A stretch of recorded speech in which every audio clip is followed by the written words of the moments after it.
Sindaco Canal, siamo finalmente arrivati a questa edizione del Palio delle Monti a Refrontolo. Qual è l'emozione e il sentiment di questa manifestazione?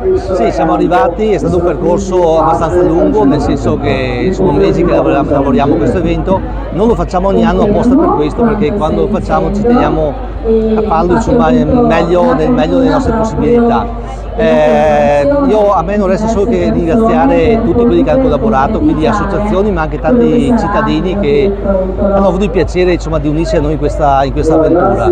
Riproposta perché ripeto non è la prima volta, però per ogni volta che si fa qualcosa è sempre qualcosa di nuovo e devo dire che di emozionante. Ecco, io non ho parole per descrivere l'emozione che ho in questo momento, si arriva da un lavoro sicuramente, però si ha la soddisfazione di vedere il risultato per ora che sembra positivo e ci auguriamo che sia una bella festa per tutti. La gara sì è importante, però a dire la verità, se devo essere onesto, per noi la gara la mettiamo in secondo piano. L'importante è la festa, è portare qui le persone, soprattutto persone in questo caso che provengono da tutta Italia, che sono diventati ormai amici perché le troviamo un po' in giro anche durante le altre tappe. Ecco, e quello che ci auguriamo è quindi di fare una bella festa questa sera e di rafforzare così queste occasioni di amicizia.